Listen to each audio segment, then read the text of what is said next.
El pequeño pueblo de Millstone Creek en la Carolina del Norte rural no era conocido por mucho más que sus ferias estacionales, sus iglesias centenarias y sus casas de madera que crujían con el viento. Era el tipo de lugar donde todos se conocían, donde las caras nuevas causaban más recelo que curiosidad. Santiago Rivera lo sabía. Había vivido allí desde que se trasladó desde las afueras de El Paso años atrás, intentando dejar atrás un dolor que nadie podía nombrar. Viudo desde los 32 años a sus 47, llevaba una vida silenciosa hecha de rutinas sencillas y repeticiones calculadas: levantarse a las 5, hacer café fuerte y amargo, ponerse la gorra desteñida e ir a la obra. Santiago no hablaba mucho, pero todo el mundo le respetaba. Era el tipo de hombre que terminaba el trabajo antes de la fecha límite, rechazaba una propina extra y arreglaba la verja del vecino sin cobrar. Pero nadie le conocía realmente. Ni él mismo se conocía del todo hasta aquel día. Aquella mañana, de otoño, el frío era más cortante de lo habitual. Santiago acababa de salir de la iglesia tras ayudar a transportar unas tablas para la reforma de un sótano. Iba hacia su bicicleta cuando vio sentada en el último escalón de la entrada lateral a una niña de unos 7 años, con el pelo oscuro pegado a la cara por la fina lluvia y las manos enredadas en una mochila raída. No lloraba. No pedía ayuda. Solo miraba fijamente a algún punto del vacío como si esperara algo que nunca llegaría. Santiago dudó. Miró a su alrededor. Nadie parecía reparar en ella. «Hola, jovencita. ¿Estás sola?» Ella no contestó. Se limitó a aferrar con más fuerza su mochila. El padre Emerson, que venía por el lateral con un manojo de llaves en la mano, se acercó. «Apareció aquí anoche. Dijo que se había escapado del refugio de Raleigh. No quiere volver. Ya hemos avisado a los servicios sociales, pero de momento...» Santiago miró a la chica, y por primera vez en muchos años sintió ese extraño calor en el pecho, un impulso irracional, una urgencia silenciosa, algo que no provenía de su cabeza sino de su interior. «Puedo llevarla a casa, al menos hasta que vengan. No debería quedarse aquí en el frío». El cura le miró sorprendido. Santiago nunca había llevado a nadie a casa desde que enterró a su mujer. Pero el cura asintió. «No pasa nada, solo cuídate y llámame si necesitas algo». La casa de Santiago era sencilla pero acogedora. Olía a madera vieja y a café añejo. Preparó sopa de lata, cogió una manta limpia y la extendió en el sofá. Comió en silencio sin apartar los ojos de él. «¿Cómo te llamas, Luciana?». Fue lo único que dijo aquella noche. Al día siguiente vinieron los asistentes sociales. Hablaron rápido, mostraron papeles, dieron explicaciones. Luciana no quería ir con ellos. Se agarró al brazo de Santiago con una fuerza que él no esperaba. Podía haber dicho que no. Podría haberla devuelto. Habría sido más fácil. Pero no lo hizo. Ni la devolvió. «Me lo llevo». La burocracia fue larga.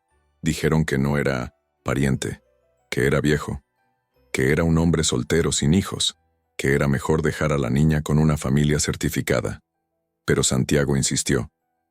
Rellenó papeles, participó en entrevistas, recibió miradas extrañas, perdió días de trabajo, pagó informes, hasta que un juez conmovido autorizó la custodia provisional.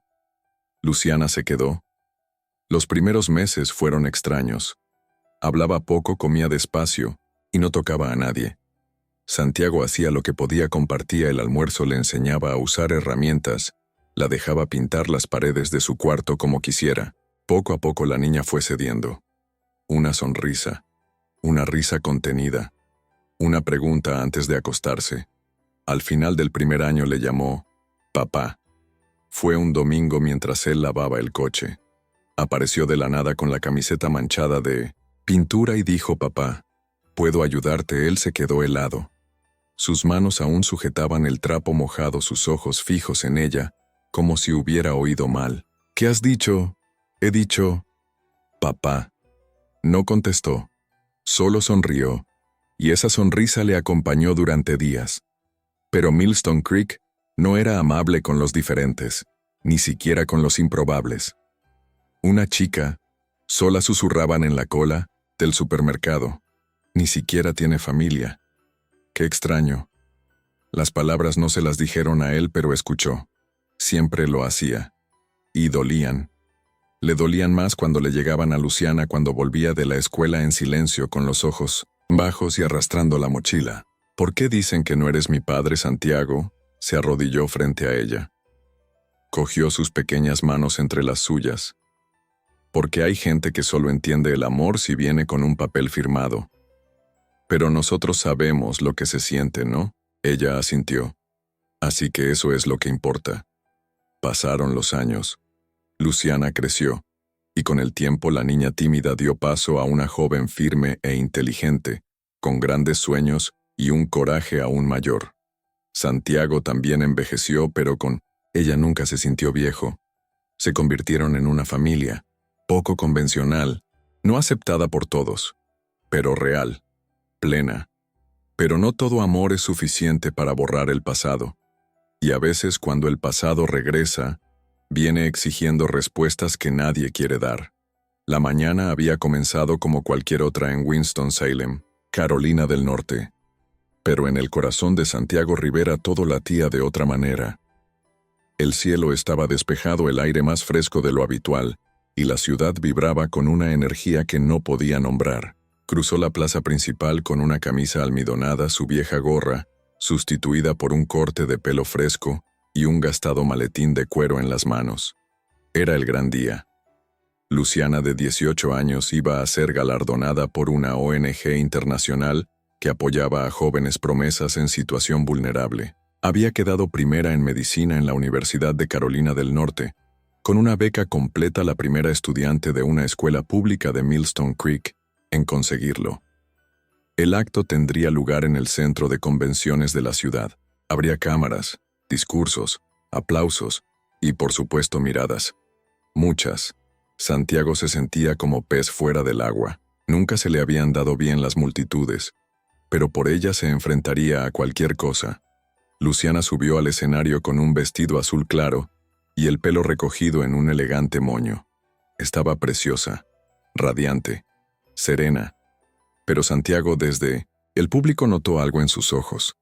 Algo que solo podían ver quienes la conocían desde niña: inquietud. El maestro de ceremonias pronunció un breve discurso. Habló de superación de méritos, de la importancia de la educación. Luego anunció con entusiasmo: y ahora con ustedes el discurso de nuestra estrella del día, Luciana Rivera. El público la ovacionó de pie. Santiago sintió un nudo en la garganta. Se acercó al micrófono, sonrió a todos y empezó a hablar. Su voz era firme. Buenas tardes. En primer lugar, quiero dar las gracias a la ONG, a mi escuela y a mis profesores. Esto es un logro para muchos, no solo para mí. Pausa. Y quiero dar las gracias a dos hombres. El público guardó silencio. El primero es el hombre que me dio la vida, el señor que está hoy aquí entre el público, y que se presentó la semana pasada afirmando ser mi padre biológico. Santiago se quedó helado. Un hombre de traje oscuro, sentado 3 filas delante de él, levantó ligeramente la cabeza. Era alto, de rasgos duros y mirada inquieta. Santiago ya lo había visto antes. Había llegado a la ciudad a principios de semana. Dijo que quería hablar con Luciana. Afirmó ser su verdadero padre. Ella continuó: siempre quise saber quién me trajo al mundo. Crecer sin esa información fue una herida que nunca se cerró. Durante mucho tiempo tuve miedo de buscar. Temía traicionar a quien me crió. Pero la verdad es algo que mereces. Incluso cuando duele. La tensión en la habitación era palpable. Santiago permanecía inmóvil, las manos apoyadas en las rodillas, el rostro impasible. Por dentro todo temblaba. Así que fui tras mi historia. Hice pruebas, busqué documentos. Y descubrí algo que lo cambió todo. Luciana volvió entonces la cara. Miró al hombre del traje. Usted no es mi padre. Un murmullo recorrió la sala. Y más que eso, has mentido. Sabes que no eres mi padre. Pero viniste de todos modos. Apareciste con documentos falsos intentando apropiarte de una narrativa que no es la tuya. ¿Por qué el hombre intentó levantarse pero 2 guardias de seguridad se le acercaron discretamente? Retrocedió tragado por la vergüenza. Luciana continuó. Pero también quiero hablar de otro hombre, el que nunca me preguntó de dónde venía, el que nunca quiso saber qué recibiría a cambio, el que me enseñó a comer con calma, a respetar el silencio, a limpiar los pinceles después de pintar. Miró hacia el fondo del auditorio y se encontró con los ojos llorosos de Santiago. Ese hombre es mi padre, no porque se lo dijera la biología, sino porque el amor lo hizo. Aplausos. Muchos aplausos.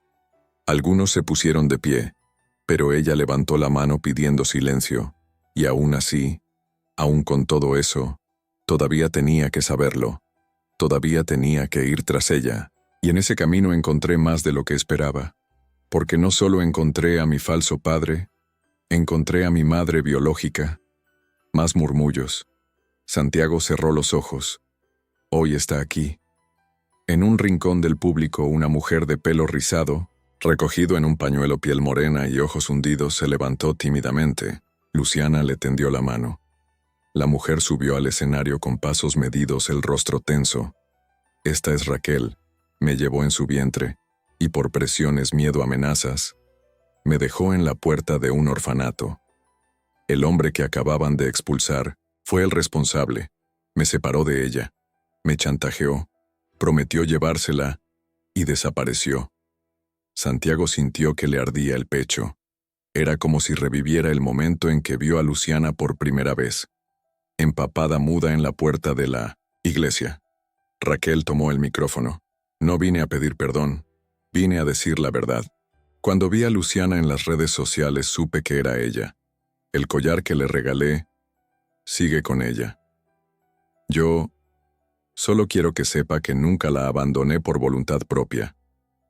Luciana asintió. Luego se volvió de nuevo hacia Santiago. ¿Y tú, mi padre? Tengo algo que decirte. Él tragó saliva. ¿Por qué nunca me dijiste nada? ¿Por qué me ocultaste la verdad? ¿Por qué me protegiste tanto? Hasta el punto de ocultarme de mí mismo. El dolor estaba ahí, a flor de piel. Santiago se levantó. El auditorio, ahora en completo silencio, observaba cada uno de sus pasos hacia el escenario. Tomó el micrófono con manos temblorosas, porque tenía miedo. Miedo de que cuando te enteraras me miraras como lo haces ahora, como si solo fuera un hombre que te crió, y no tu padre. Luciana apartó la mirada. Le corrían las lágrimas, pero no podía secárselas. Creí que protegerte significaba evitarte el dolor, que lo que importaba era el amor. No creí que necesitaras la verdad, más que eso. El silencio. Pero si pudiera volver atrás, te lo contaría todo. Aunque tuviera miedo. Porque hoy, de lo que más miedo tengo, es de perderte. Luciana se quedó quieta unos segundos. Su respiración era agitada. El mundo entero parecía esperar su respuesta. Entrega el micrófono a uno de los organizadores. Bajó del escenario sin mirar a Santiago. Pasó a su lado, sin decir una palabra. Y se marchó. El acto terminó en un ambiente tenso.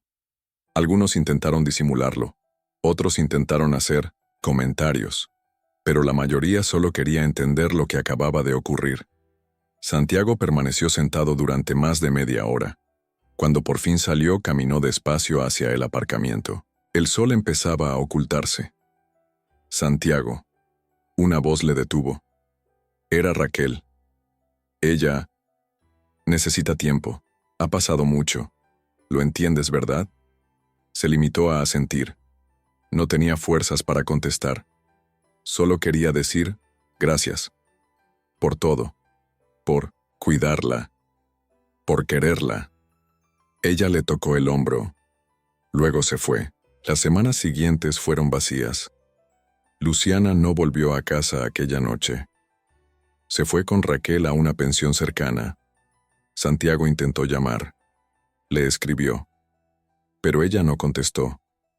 El olor de su habitación seguía allí. Los libros en 1900, la estantería. El cepillo de pelo en el baño.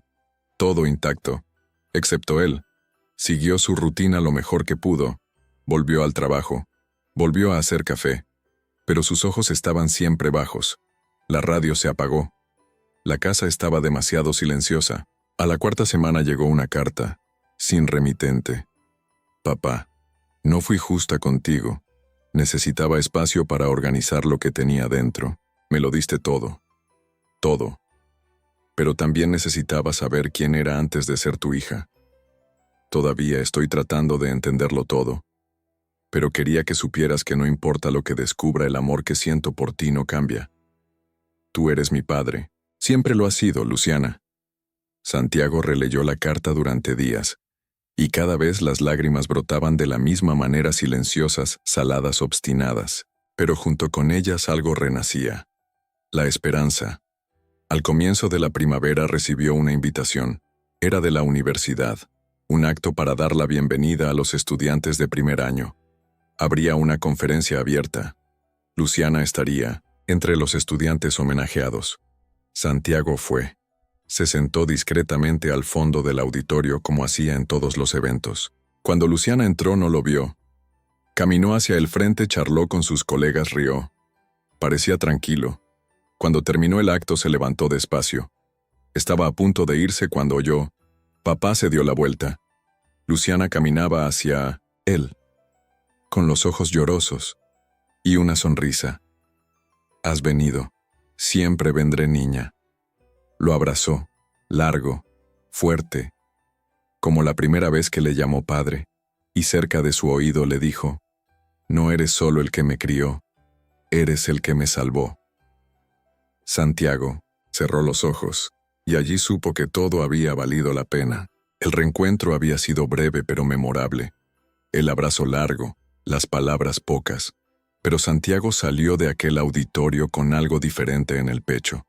No era exactamente alivio, ni perdón, era otra cosa, algo más profundo, algo que se acercaba a la paz.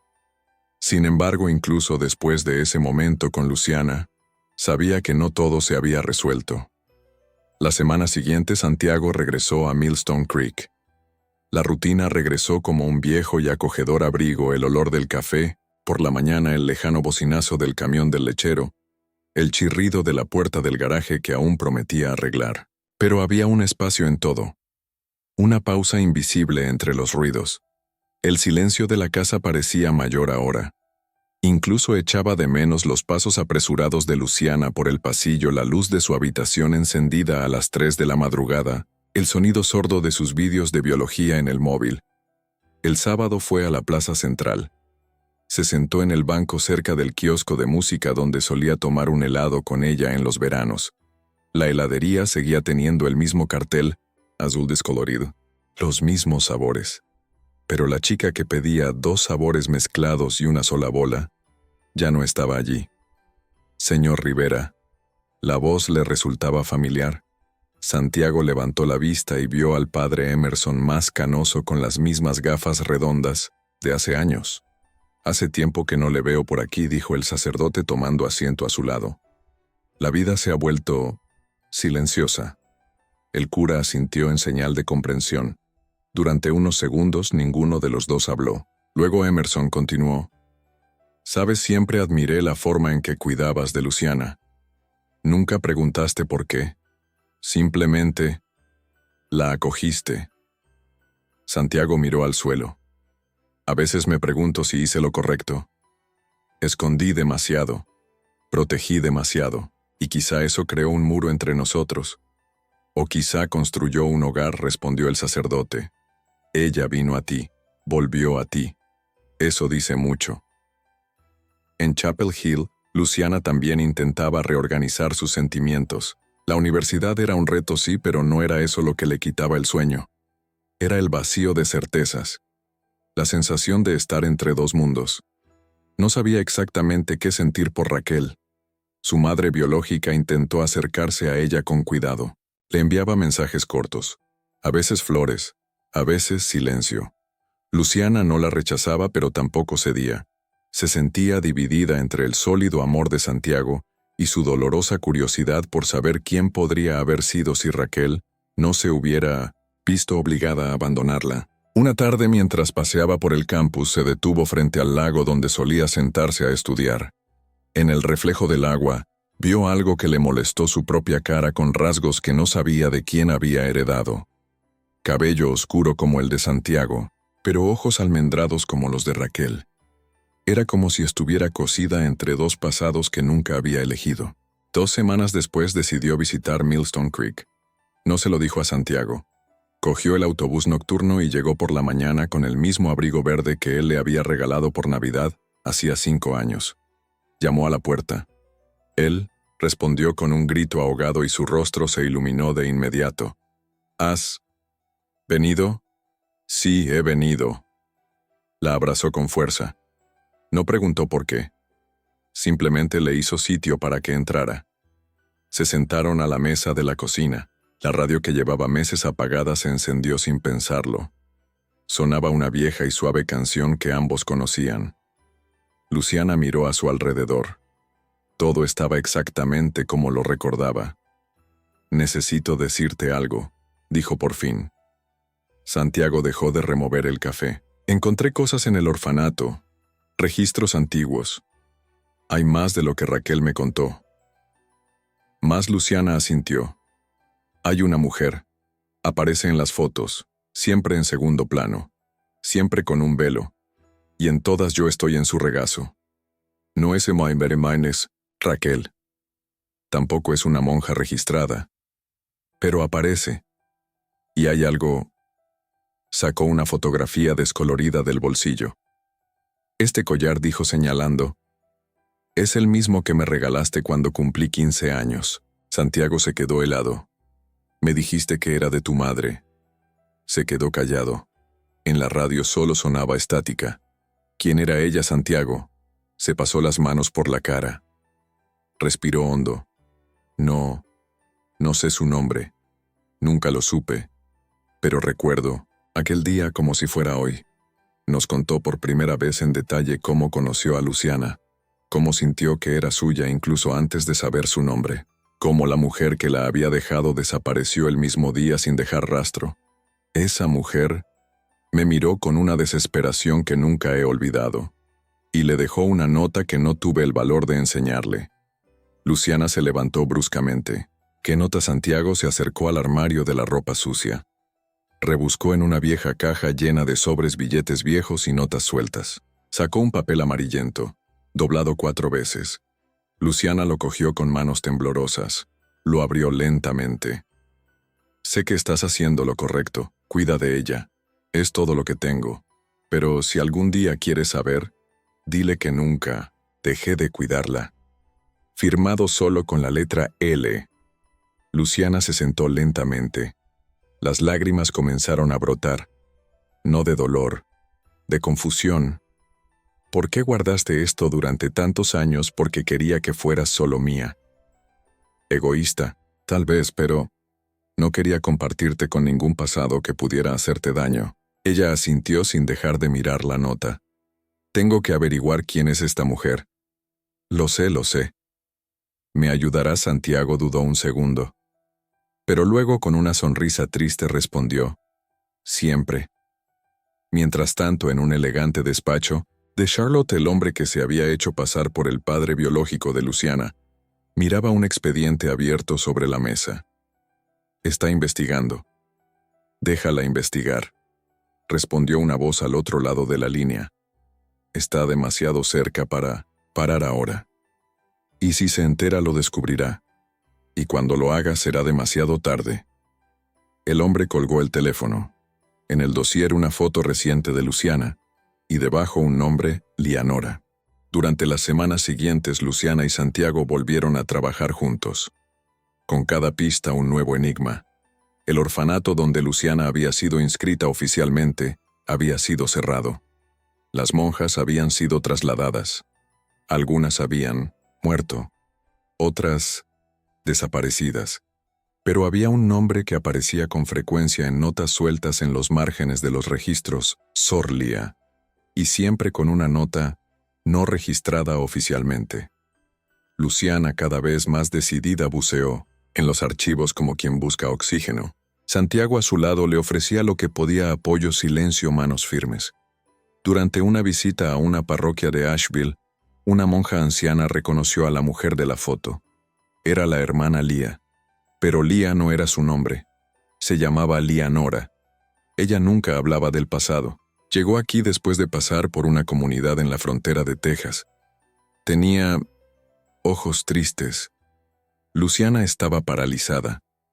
El nombre coincidía con la L de la nota. Y Texas era de donde Santiago había venido.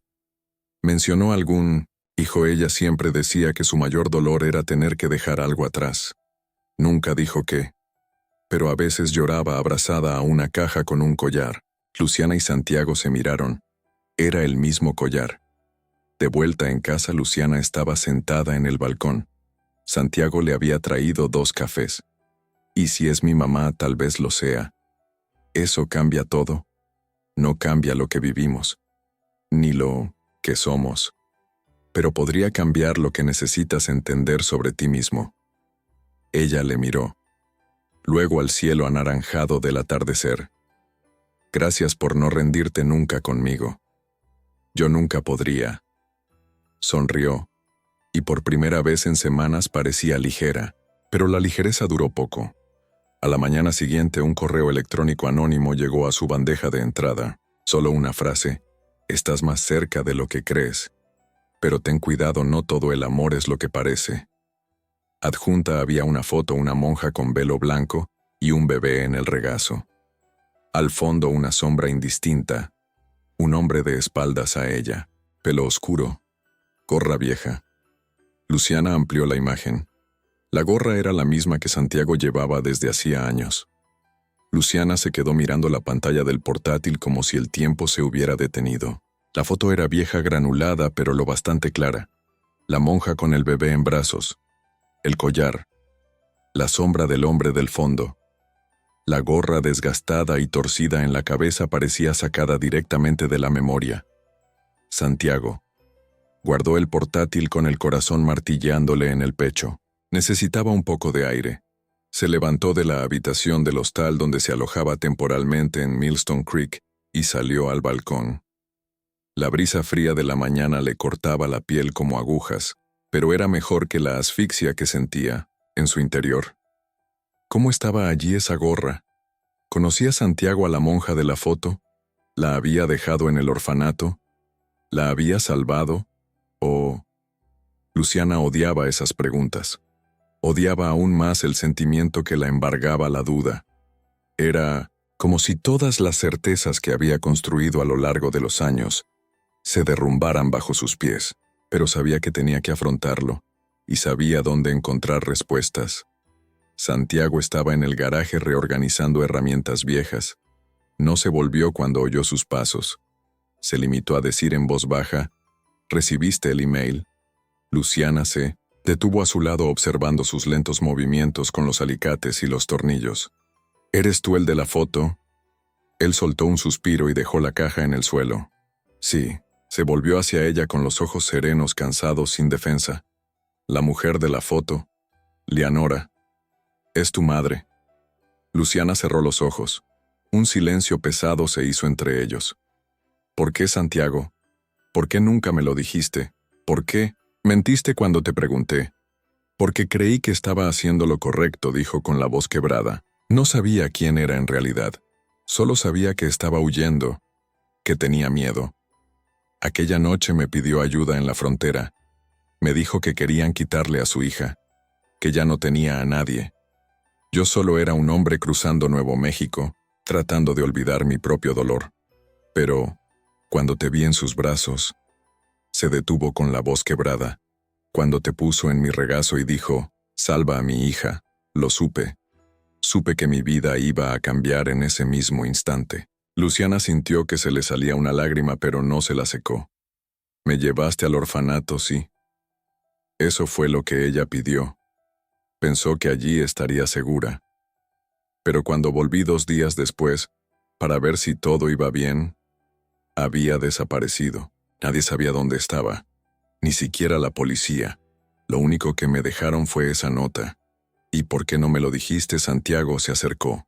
Sus ojos se clavaron en los de ella, porque en el fondo quería que fueras mía, solo mía. Sabía que no tenía derecho, pero lo deseaba. Y eso me hizo ocultar todo lo que pudiera alejarte de mí. Luciana dio un paso atrás. Me robaste mi historia, Santiago. La frase le salió fría, dura.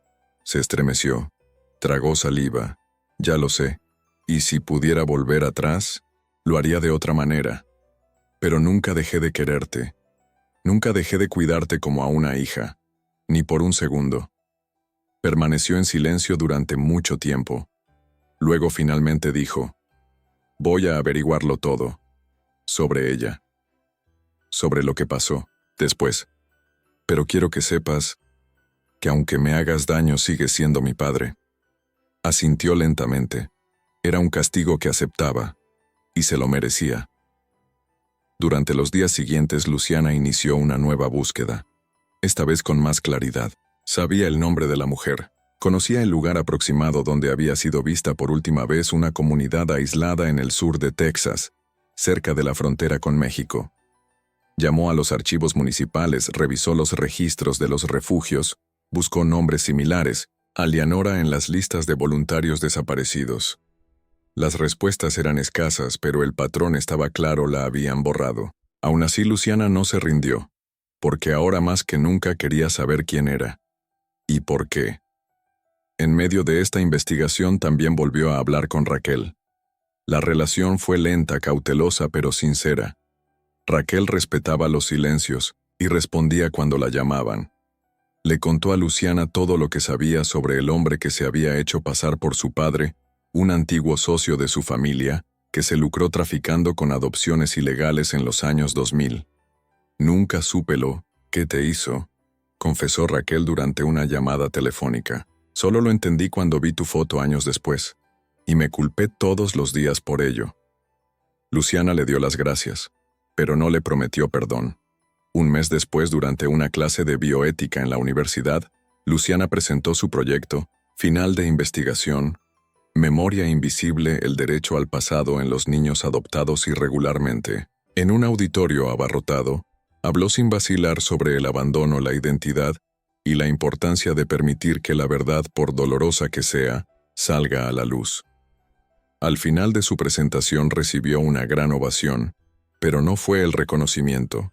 Lo que más le importó fue el alivio de asumir por fin su propia narrativa. Santiago estaba allí, sentado al fondo como siempre, no con orgullo en los ojos, sino con humildad, con respeto, con un amor que no pedía nada a cambio. Más tarde ese mismo día caminaron uno al lado del otro hasta el aparcamiento. Era casi de noche. Empezaba a soplar la cálida brisa de verano. «Estás diferente», dijo sonriendo. «Creciendo, tal vez». Crecer duele. Siempre duele. Se detuvieron delante del coche. «¿Y si un día descubro algo que te asusta?», preguntó ella. Santiago tardó un poco en contestar. Luego la miró a los ojos y le dijo: «Hija, puedes descubrir lo que quieras. Lo que nunca vas a descubrir es un día de mi vida en que no te haya amado». Luciana sintió que se le cerraba la garganta. Quería replicar, pero no había palabras. Abrió los brazos y lo abrazó, como tantas otras veces, pero con algo nuevo en ese gesto, algo más firme, más consciente, más libre. Allí en la penumbra del aparcamiento de la universidad, se reencontraron dos historias que habían estado a punto de perderse. A la semana siguiente, Luciana recibió un sobre en su habitación de la universidad. Dentro solo había un trozo de papel, una vieja partida de nacimiento con una rasgadura, y una nueva firma al pie: Leonora Rivera. Se sentó en la cama, pasó los dedos por encima del nombre y susurró: Rivera. No sabía si era una coincidencia, si la mujer había firmado con ese nombre después de conocer a Santiago, o si el destino estaba más entrelazado de lo que ella creía. Pero algo encajaba, y por primera vez en mucho tiempo Luciana no sintió que le faltaba algo. En la última escena entra en la biblioteca, coge un nuevo libro de medicina, lo abre. Entre las páginas encuentra una nota anónima. Has encontrado un nombre, pero aún falta la historia. Hasta pronto. L. Luciana cierra el libro. Respira hondo, sonríe y camina hacia la siguiente página de su vida.